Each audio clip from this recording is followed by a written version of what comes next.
Cleopatra lived closer to the moon landing than to the building of the pyramids. Cleopatra VII, the last active pharaoh of Egypt, died in 30 BCE.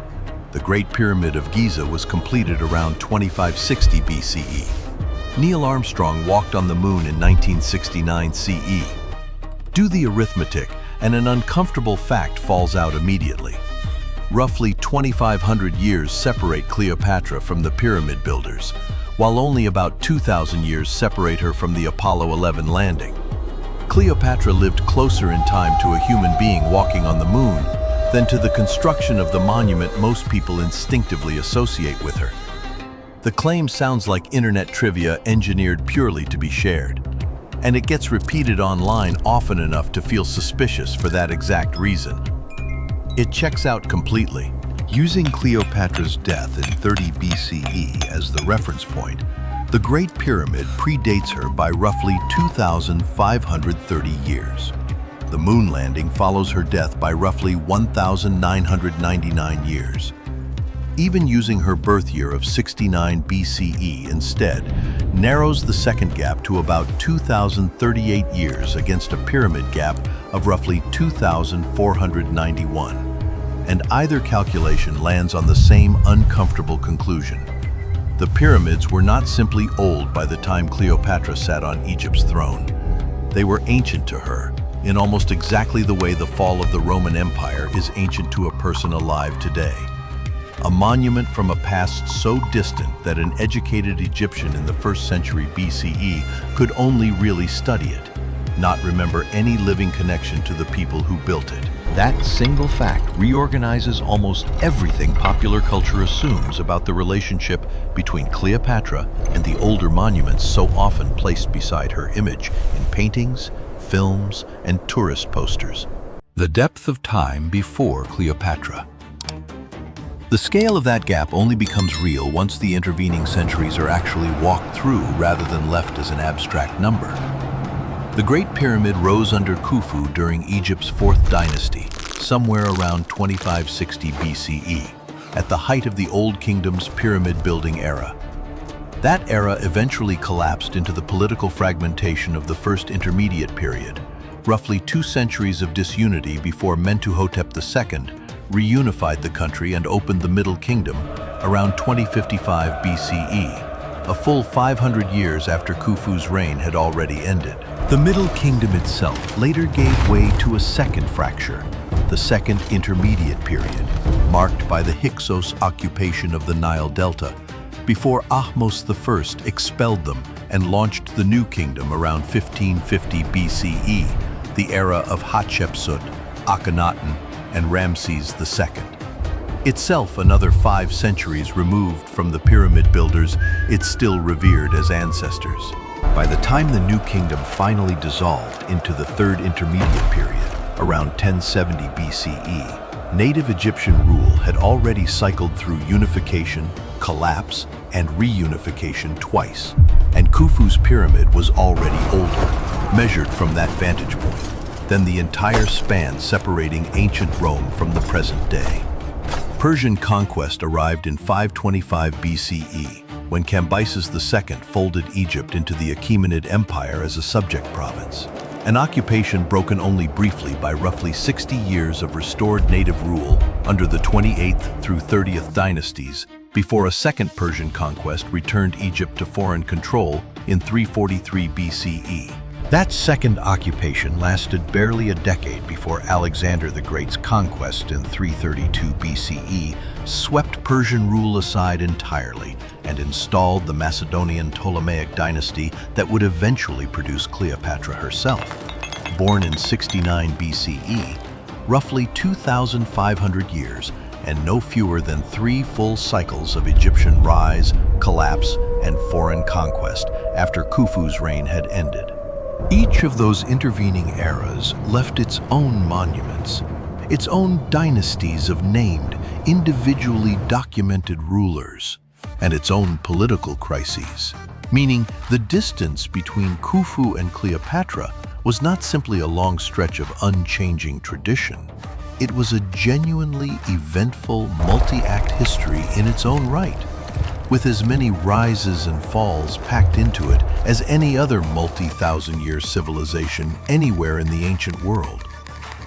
Manetho, the Egyptian priest historian who compiled a king list for the Ptolemaic court in the 3rd century BCE, organized this entire span into 30 formal dynasties, a classification system modern Egyptologists still use today, itself a sign of how much internal structure and periodization Egyptians closer to Cleopatra's own era already recognized within their own deep past, even without any of the archaeological tools later scholars would use to verify it.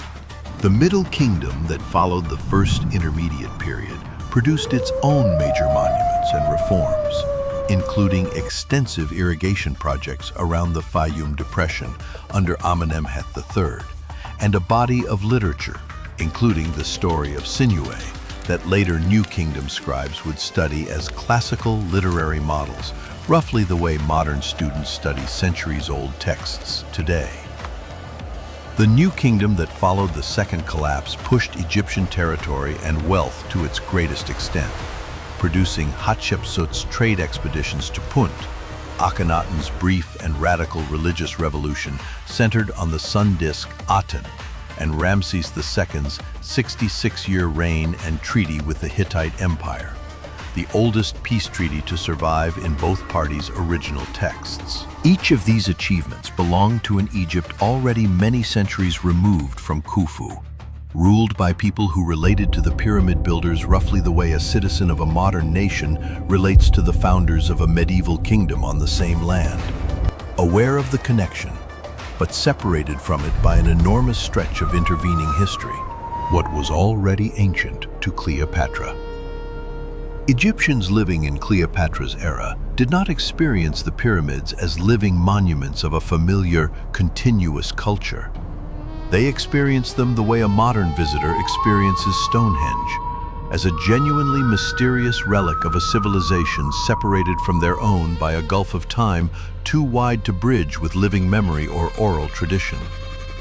Greek and Roman tourists, arriving in growing numbers during the Ptolemaic and Roman periods, treated Egypt's ancient sites as destinations for sightseeing rather than active religious centers connected to their own recent past.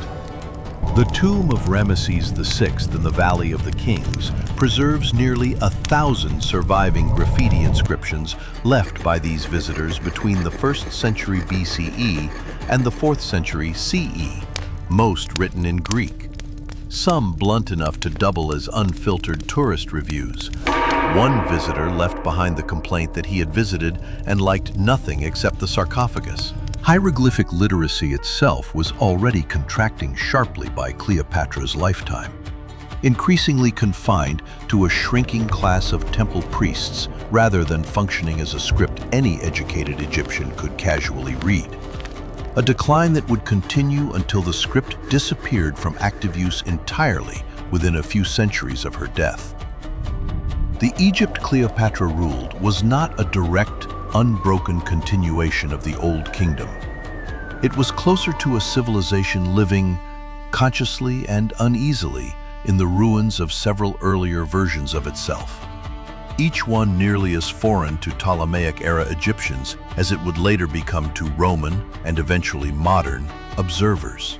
The trilingual Rosetta Stone, carved in 196 BCE during the reign of Cleopatra's ancestor, Ptolemy V, captures this linguistic fracture directly, repeating the same royal decree in hieroglyphic, Demotic, and Greek script, specifically because no single audience in Ptolemaic Egypt could be assumed to read all three.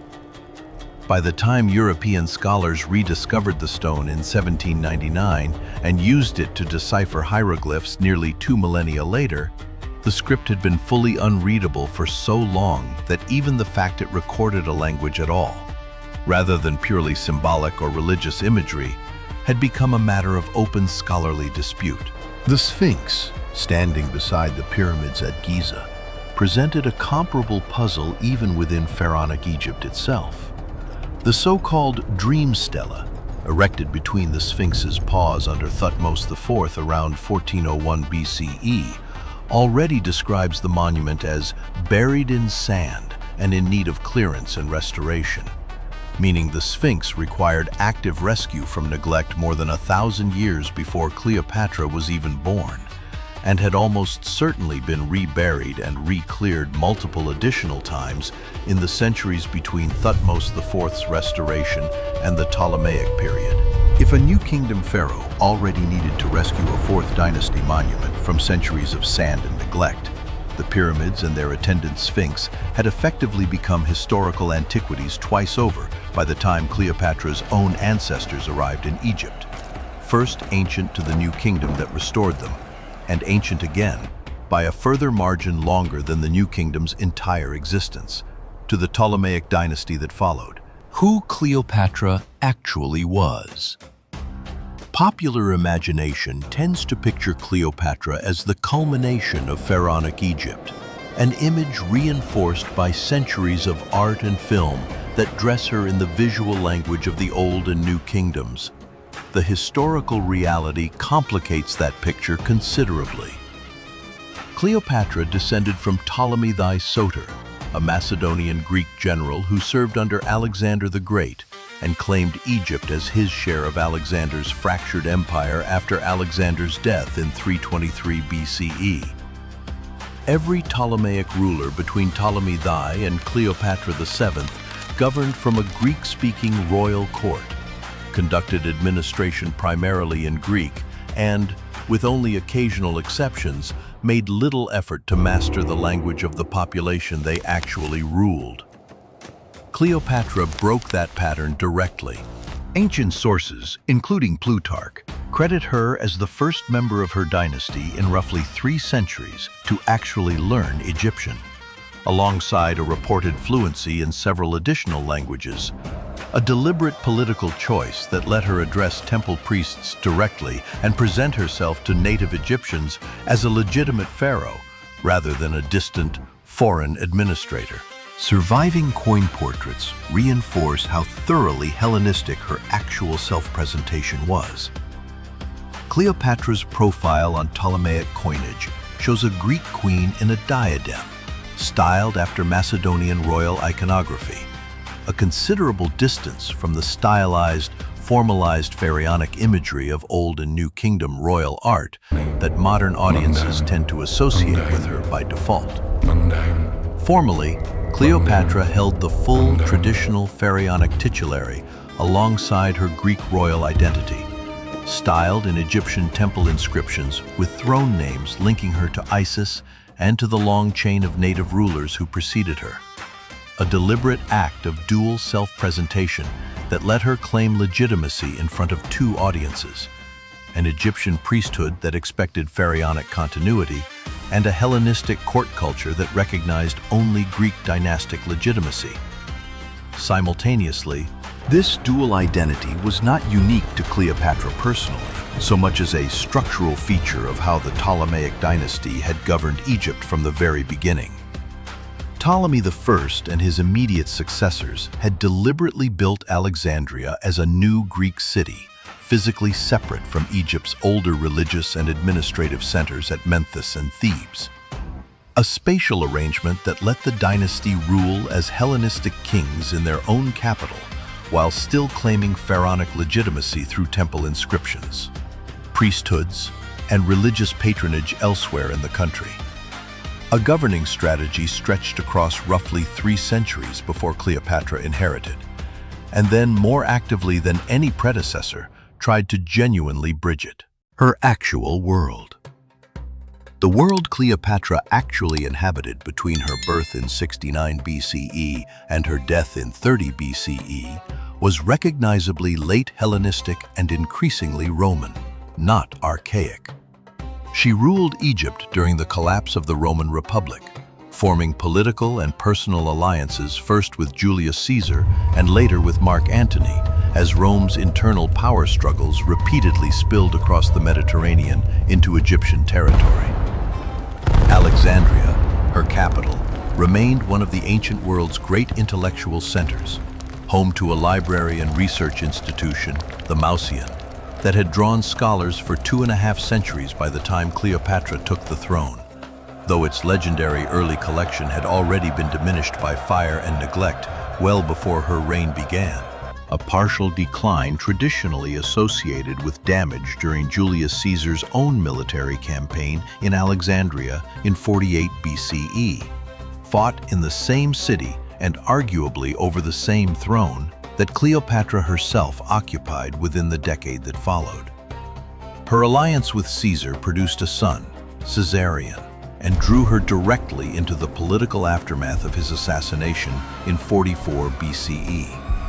Her subsequent alliance with Mark Antony pulled Egypt fully into the civil war between Antony and Octavian that ended in 30 BCE with Antony's suicide. Cleopatra's own death shortly after, and Octavian's annexation of Egypt as a personal Roman territory, closing out the last independent Egyptian monarchy in a matter of months. Technological sophistication elsewhere in the Hellenistic world during roughly this same period makes clear how far removed Cleopatra's era actually was from the Pyramid Age.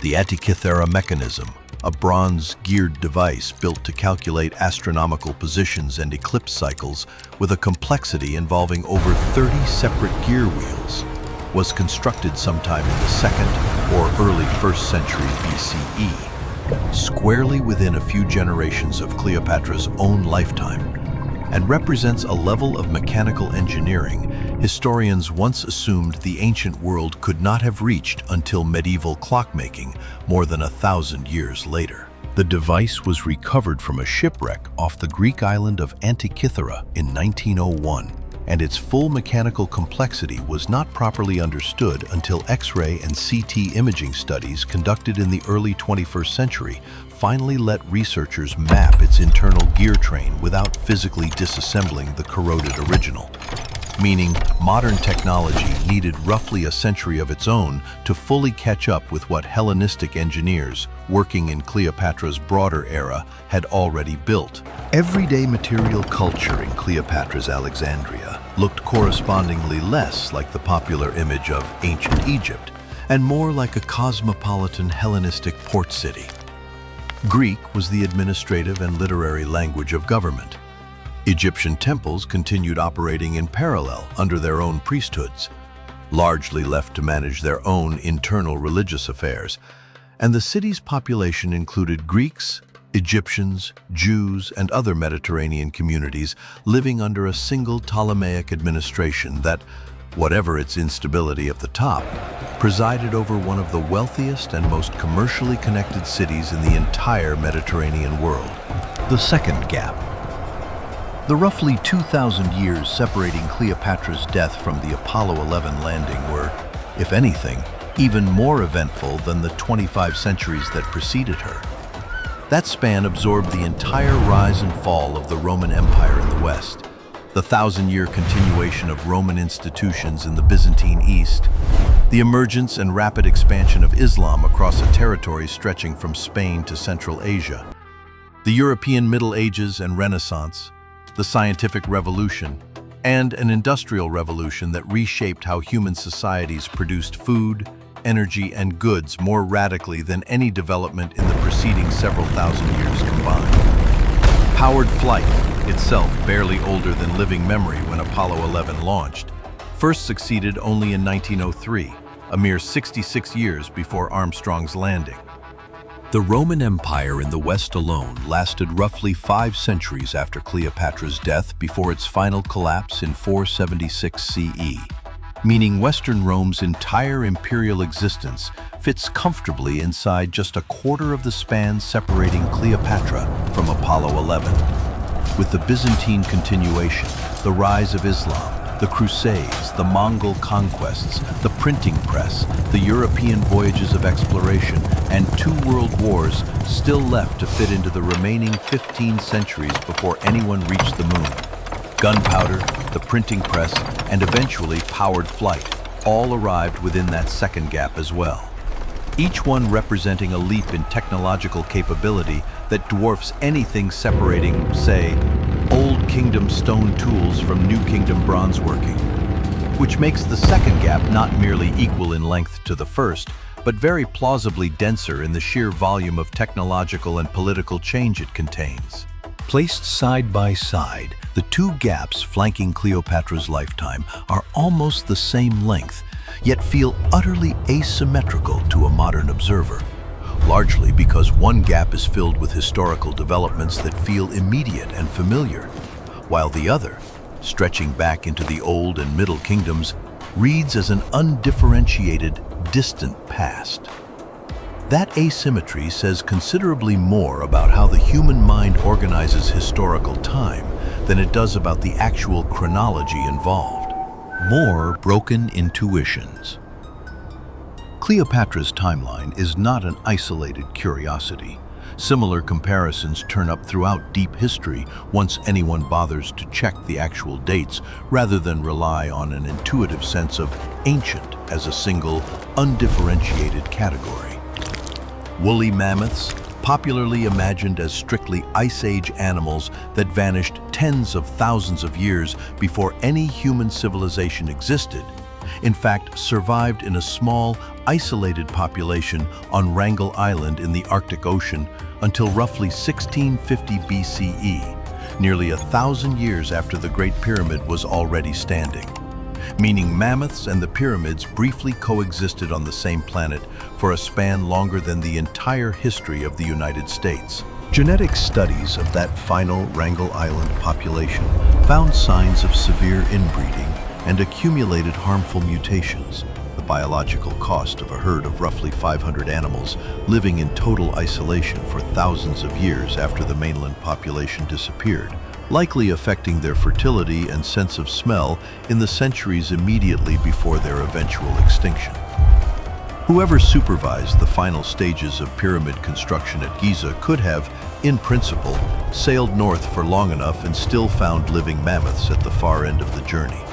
An image that sits uneasily against the popular assumption that pyramids and mammoths belong to two entirely separate chapters of world history. A comparable jolt appears much later in history. Teaching at Oxford University began no later than 1096 CE, while the Aztec capital of Tenochtitlan was not founded until 1325, and the Aztec Empire itself, as a formal political alliance among Tenochtitlan and two neighboring cities, did not exist until 1428. Oxford had already been operating as a center of teaching for more than 3 centuries before the civilization now popularly treated as a byword for ancient American history had even begun. Each of these comparisons works the same way Cleopatra's timeline does, taking two things the popular imagination files under entirely different eras and demonstrating they were, in fact, close enough in time to have coexisted or nearly overlapped. A third example sits even closer to home for anyone studying Egypt specifically. Tutankhamun, who died around 1323 BCE and is often mentally filed alongside Khufu as an interchangeable fixture of the Pyramid Age, in fact, reigned more than 12 centuries after the Great Pyramid was completed, close enough to Cleopatra's own era, in relative terms, that a King Tut to Cleopatra gap of roughly 1,300 years is shorter than the Khufu to Tutankhamun gap that preceded it. Even Stonehenge, a monument popularly filed under the same vague category of prehistoric mystery as the pyramids, was largely completed by around 2500 BCE, meaning its main construction phases were essentially contemporary with Khufu's pyramid, rather than belonging to some separate, earlier layer of prehistory. A coincidence rarely mentioned in either site's popular framing, despite the two monuments rising, roughly speaking, within the same few centuries on opposite ends of a continent. Why this feels impossible? The reason these comparisons consistently surprise people rather than simply registering as neutral facts has less to do with Egyptian chronology than with how human cognition handles large spans of time in general. Psychologists studying time perception describe a pattern sometimes called telescoping, in which distant events lose their relative spacing in memory and collapse toward a single, compressed point. the same way distant objects appear to cluster together on the horizon, regardless of how far apart they actually stand. Applied to history, this means eras that were, in reality, separated by centuries or millennia of genuine change. New dynasties, collapsed states, shifting technology get mentally filed under a single flattened label like Ancient Egypt or the Ancient World, with little internal structure attached to any of it. Modern popular culture reinforces that flattening rather than correcting it.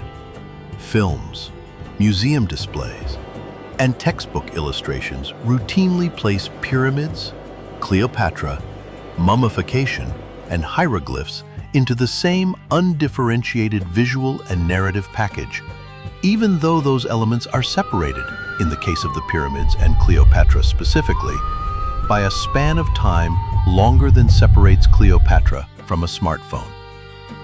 The compression is not a failure of historical knowledge, so much as a natural limitation of how human memory and imagination organize anything that stretches meaningfully beyond a single human lifetime. A person can hold their own lifetime, and perhaps 2 or 3 generations on either side of it, in genuinely differentiated memory. Beyond that horizon, without deliberate study, the mind defaults to broad categories: ancient, medieval, modern, rather than the granular, dynasty-by-dynasty structure historians actually work with, which is exactly the gap a single well-chosen comparison, like Cleopatra and the moon landing, is able to jolt into view. Museum design compounds the same distortion in a more literal, physical way. Egyptian collections are routinely displayed as a single, continuous gallery, moving from Old Kingdom statuary to Ptolemaic coffins across a few dozen meters of floor space. An exhibit design that, whatever its practical necessity, visually implies a continuity and proximity that the underlying chronology does not actually support. A visitor can walk the entire span of Egyptian dynastic history in the time it takes to cross one room, an experience that compresses 3,000 years into a physical distance measured in footsteps, reinforcing exactly the kind of flattened, undifferentiated ancient Egypt popular imagination already defaults to. Legacy. Modern archaeology has spent the past 2 centuries doing the slow, unglamorous work of pulling ancient Egypt's compressed timeline back apart into something closer to its real shape. Dynasty by dynasty, collapse by collapse, reconstructing a 3,000-year span that popular memory still tends to flatten into a single, golden, static image. Cleopatra herself becomes a considerably more interesting figure once that flattening is undone. She was not the face of a civilization at its origin or its height. She was a Greek-descended ruler presiding over the tail end of an empire so old that its own founding monuments had already passed through more than 2,000 years of decline, tourism, and half-remembered myth before she ever set foot in front of them. The Great Pyramid, meanwhile, keeps doing what it has done since long before her reign and has continued doing ever since.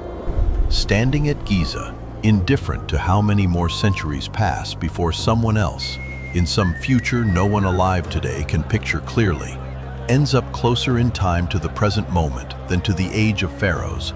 Chronological closeness turns out to carry its own cruel irony, one the whole comparison quietly obscures.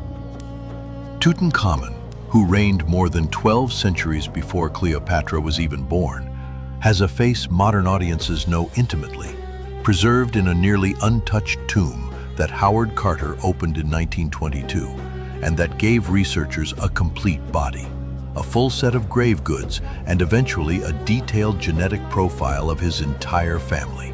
Cleopatra, despite living so much closer to the present, has no equivalent.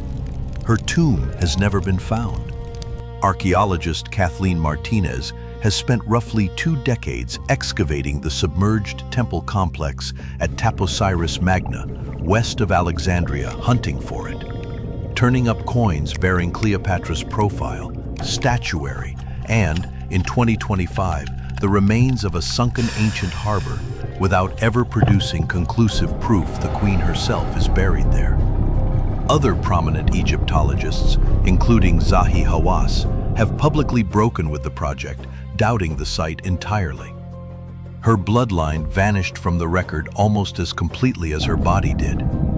Caesarion, her son with Julius Caesar, and the only child with a plausible claim to rule Egypt in her place, was executed on Octavian's order within weeks of her death, specifically to end that claim permanently.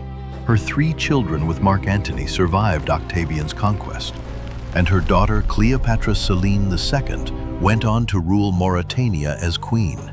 But even that surviving line closed out within 2 generations, when her grandson Ptolemy of Mauritania was executed on the Emperor Caligula's order in 40 CE. Being closer to the moon landing than to the pyramids, it turns out, guaranteed Cleopatra nothing about how well the following 2,000 years would actually remember or preserve her. Roughly 2,000 years from now, whatever event future historians treat as their own equivalent of a moon landing will very likely sit closer, on a timeline, to the year 1969 than the year 1969 sits to Cleopatra. A recursive version of the same trick that makes her own timeline so unsettling, and a reminder that every era eventually becomes someone else's ancient past, measured out in exactly the same unforgiving arithmetic. Cleopatra never knew any of this, of course. She died believing herself the inheritor of an old and storied kingdom, not realizing she was closer, chronologically, to a species that would one day leave footprints on another world than to the ancestors who had raised the stone she could still see rising over the desert outside her own capital.